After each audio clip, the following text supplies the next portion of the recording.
Hello everyone. Episode की शुरुआत में देखते हैं कि डू असिस्टेंट से पूछता है कि क्या वाकई मेरा बेटा मर गया है या ऐसा हो सकता है कि जो सर्टिफिकेट लियांग ने मुझे दिया हो वो फेक हो। असिस्टेंट कहता है कि जब से यंग मास्टर आए हैं तब से बहुत से काम अनयूजुअल हो रहे हैं और हमारी बहुत सी इन्फॉर्मेशन लीक हो रही है और मुझे लगता है कि ये सब यंग मास्टर कर रहे हैं। और फिर कहता है कि मिस्टर लियांग को पहले ही उसकी आइडेंटिटी पर शक था मगर वो आपको दुखी नहीं करना चाहते थे, लेकिन जब आपका लगाव यंग मास्टर से देखा तो उन्होंने आपको सब बताना सही समझा। और यहाँ से हमें पता चलता है कि डू को पहले विश्वास था कि शेंग्यू उसी का असली बेटा है। और 2 दिन पहले जब मिस्टर लियांग उसके ऑफिस में आकर उसको एक डॉक्यूमेंट दिए थे, ये वही पेपर थे जिन्हें देखकर डू शॉक हो गया था। और फिर डू अपने लोगों से कहता है कि यंग मास्टर अगर यहाँ आए तो उसे चाहे कितना भी टॉर्चर करो मगर सच उगलवाना, और अगर सच ना बोले तो उसे मार देना। और दूसरी तरफ यंग स्टडी रूम के बाहर वैसे ही धागा फिर से बांध देती है जैसे पहले बंधा था और वो शेंग्यू को ये बात बताने के लिए निकलती है। और इधर शेंग्यू छुपकर डू पर नजर रखे हुए था और जैसे ही वो देखता है कि वो बाहर आकर निकला है वो वेयर हाउस के अंदर जाने लगता है। तभी कोई पीछे से आकर उस पर अटैक करता है और वो उसे नीचे गिरा देता है। वो बाउची था। तो शेंग्यू उससे पूछता है कि तुम यहाँ क्यों आए। तो बाउची कहता है कि तुम्हारे कारण मेरे फादर की डेथ हुई तो मैं उसे जिंदा नहीं छोड़ूंगा। और फिर चाकू से शेंग्यू का बाजू घायल करके उठ जाता है। और तभी यिंग वहां आती है और बाउची से कहती है कि डू तुमको हर जगह ढूंढ रहा है, यहाँ तक कि तुम ट्रेन में ट्रेवल भी नहीं कर सकते। फिर उसे एक एनवेलप देती है और कहती है कि इसमें तुम्हारी नई आइडेंटिटी और टिकट है, तुम चाहो तो यहाँ से जा सकते हो।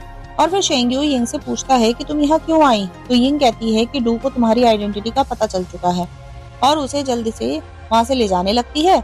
इसी बीच बाउची फाइल खोलता है तो वो खाली होती है। तो वो गुस्सा हो जाता है कि तुमने मुझे बेवकूफ क्यों बनाया। तो यिंग कहती है कि ये ट्रैप था ताकि शेंग्यू को यहाँ से निकाल कर ले जा सकूं। और फिर बाउची गुस्से में आकर शेंग्यू पर हमला कर देता है।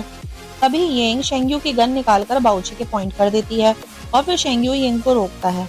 इसी बीच बाउची मौका देखकर चाकू से शेंग्यू को घायल कर देता है और गुस्से में यिंग गन चलाने ही वाली होती है तो शेंग्यू मना कर देता है क्योंकि वो जानता था कि अगर उसने गन चलाई तो बात बिगड़ सकती है। और फिर कहता है कि डू ने इसके फादर को मारा है इसीलिए ये ऐसा कर रहा है। यिंग शेंग्यू को लेकर हॉस्पिटल जा रही होती है तो शेंग्यू यिंग से डॉक्टर ली के क्लिनिक जाने को कहता है। और जब वो क्लिनिक जाते हैं तो वहाँ पर कोई भी नहीं होता। तो शेंग्यू कहता है कि यहाँ पर एक सीक्रेट रूम है, तुम वहाँ पर जाकर बैठो और इंतजार करो और मैं अपना ट्रीटमेंट खुद कर लूंगा। यिंग सीक्रेट रूम में जाती है और वहाँ लगी कटिंग्स को देखकर शॉक रह जाती है क्योंकि सारी कटिंग्स उसकी फैमिली और डू के बारे में थी। और फिर टेबल पर डियर के एक पेयर को देखती है और वो एक वो था जो उसने बचपन में शेन को दिया था और दूसरा वो जो उसने यहाँ आने के बाद अपनी फैमिली की कब्र पर रखा था। और उनको देखकर वो रोने लगती है। और शेंग्यू क्योंकि खुद एक सर्जन था तो खुद ही स्टिचेस लगा रहा था और यिंग से कहा था कि बाहर मत देखना। मगर जब वो यिंग उसे खुद स्टिचेस लगाते देखती है तो वो खुद को कंट्रोल नहीं कर पाती और उसकी हेल्प के लिए बाहर आ जाती है। और फिर शेंग्यू उससे कहता है कि तुम मेरी फ्रेंड की तरह बिहेव कर रही हो। तो फिर यिंग इमोशनल हो जाती है और कहती है कि शेंग्यू, बार में जो घाव तुमने मुझे दिखाए थे तुमने वो खुद ही लगाए और खुद ही स्टिचेस किए थे क्या। तो शेंग्यू हाँ कहता है। और फिर यिंग कहती है कि शेंग्यू तुम बहुत ही अच्छे हो। और फिर शेंग्यू कहता है कि जूजू हमें मिले बहुत टाइम हो गया ना। तो दोनों एक दूसरे को समझ में आ जाती है कि वो दोनों एक दूसरे की सच्चाइयां जानते हैं। नेक्स्ट सीन में हम देखते हैं कि डू फिर से वेयर हाउस आता है और पूछता है कि शेंग्यू आया या नहीं। तो सब मना कर देते हैं। डू ने जानबूझकर शेंग्यू को बताया था कि वेयर हाउस जाएगा और डू को जानता था कि शेंग्यू उसे फॉलो भी कर रहा है। पर अब वो हैरान था कि शेंग्यू आया क्यों नहीं। तभी असिस्टेंट बाउची को लेकर वहां आता है और कहता है कि ये डोर के बाहर पड़ा हुआ मिला। तो डू उसे देखकर हैरान हो जाता है। इधर हम देखते हैं कि शेंग्यू और यिंग अपने मिलने की खुशी में ड्रिंक कर रहे थे तो यिंग उसे मना कर रही थी कि तुम घायल हो तो ड्रिंक मत करो। तभी डॉक्टर ली वहां आती है और यिंग को देखकर हैरान रह जाती है और शेंग्यू उसको बताता है कि ये जूजू है। तो डॉक्टर ली की समझ में आ जाता है कि दोनों को पता चल गया है कि वो बचपन के दोस्त हैं। शेंग्यू यिंग को बताता है ये डॉक्टर ली हैं जो डू के स्मगलिंग केस को इन्वेस्टिगेट करने में मेरी मदद कर रही हैं। और फिर डॉक्टर ली कहती हैं कि तुम दोनों बातें करो, मेरा कुछ काम है वो मैं निपटा लेती हूँ। फिर यिंग शेंग्यू से पूछती है कि तुम शेंग्यू कैसे बने। तो वो बताता है कि शेंग्यू उसके साथ पढ़ता था और इंटर्नशिप की और फिर दोनों बहुत ही अच्छे दोस्त बन गए। मगर वो थोड़ा सा लड़ाकू था और वो घाव भी उसे वो लड़ाई में ही मिले। फिर हम दोनों चाइना गए और वहां उसे टिटनेस हो गया और वो चल बसा। इधर मुझे पता चला कि डू उसे ढूंढ रहा था तो मैंने इस मौके का फायदा उठाया और उसकी आइडेंटिटी यूज करी और अब 2 साल से यहीं पर ही हूँ। यिंग उसे बताती है कि जब मैं होमलेस हुई तो एक कपल ने मुझे अडॉप्ट कर लिया। उन्होंने मुझे बहुत अच्छी लाइफ दी और पढ़ने के लिए अब्रॉड भेजा, और वहीं मैं शेंग्यू से भी मिली थी। और कुछ दिन पहले मेरे अडॉप्टिव पेरेंट्स की भी डेथ हो गई, तो अब मैं यहाँ आ गई। तो शेंग्यू कहता है कि तुम यहाँ से जाओ, मैं अंकल जियांग की मौत का बदला लूंगा। तो यिंग कहती है कि मैं तुम्हारे साथ ही हूँ, मैं कहीं नहीं जाऊंगी। और फिर बताती है कि बो ने बताया था कि स्टडी रूम में एक रिकॉर्डिंग है जिसमें एक्सीडेंट से पहले मेरे डैड और डू के बीच की कन्वर्सेशन है। मगर जब मैं वहां गई तो मुझे कोई रिकॉर्डिंग नहीं मिली, बस वो डेथ सर्टिफिकेट ही मिला था। तो शेंग्यू कहता है कि अगर डू मेरे साथ खेल खेलना चाहता है तो अब मैं भी यही करूंगा। और इधर असिस्टेंट डू को एक चाकू लाकर दिखाता है और कहता है कि जब बाउची हमें मिला तो बाहर ये चाकू और खून मिला, मगर बाउची की बॉडी पर कोई भी घाव नहीं है। इसका मतलब ये है कि यंग मास्टर यहाँ आए थे और उसमें बाउची में लड़ाई हुई होगी। तो वो दोनों मिलकर एक प्लान बनाते हैं। आगे हम देखते हैं कि नेक्स्ट मॉर्निंग वो सब ब्रेकफास्ट कर रहे थे, तो डू शेंग्यू को वीक देखकर पूछता है कि क्या हुआ। तो शेंग्यू कहता है कि मैं ठीक हूँ, बस थोड़ा थका हुआ हूँ। और फिर मेड से सूप लाने को कहता है।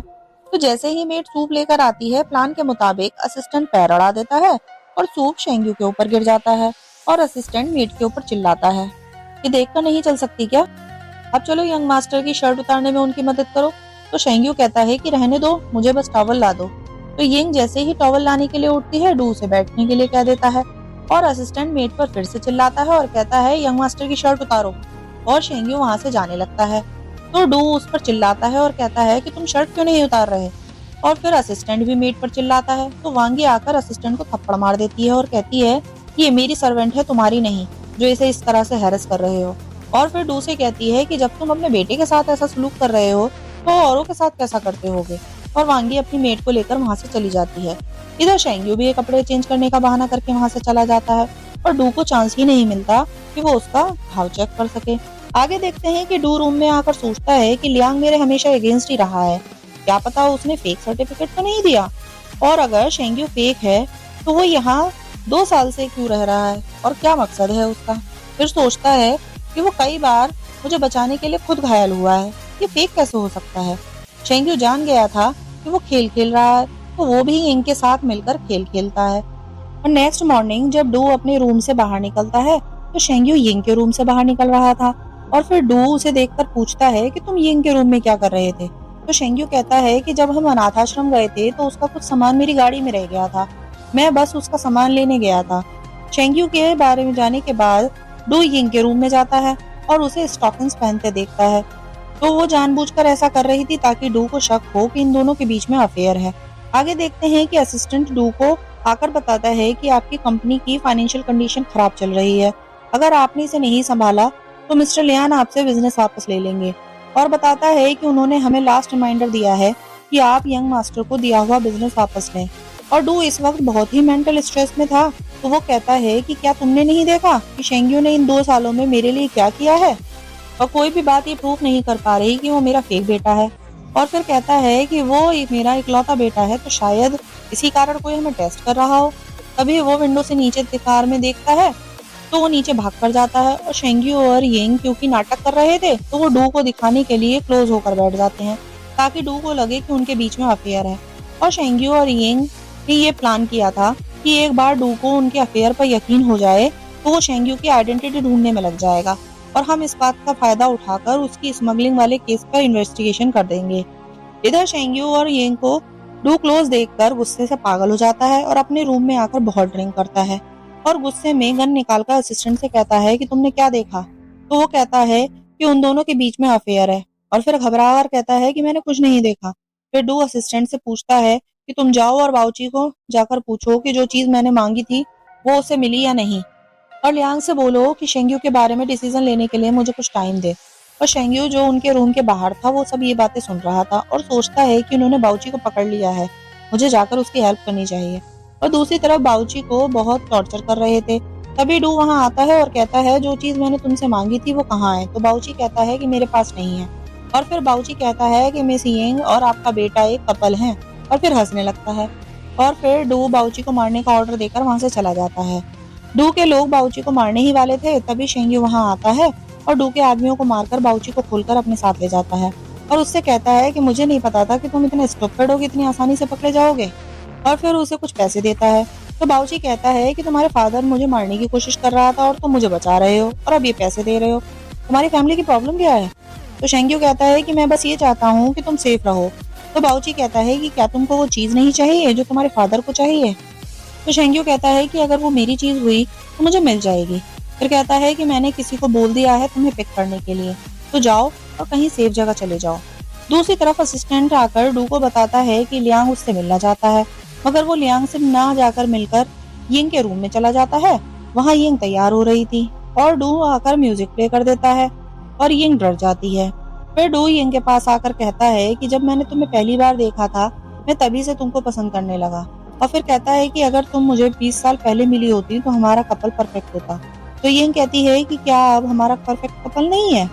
तो डू उसका फेस को गौर से देखता है और जाने लगता है और जाते हुए कहता है कि हमारी कंपनी की एनिवर्सरी सेलिब्रेशन है, तुम मेरे साथ चलोगी और डार्क ब्लू ड्रेस पहनना। और फिर वहां से चला जाता है। और इसी के साथ में ये एपिसोड खत्म होता है। मिलते हैं अगले एपिसोड में, तब तक के लिए गुड बाय।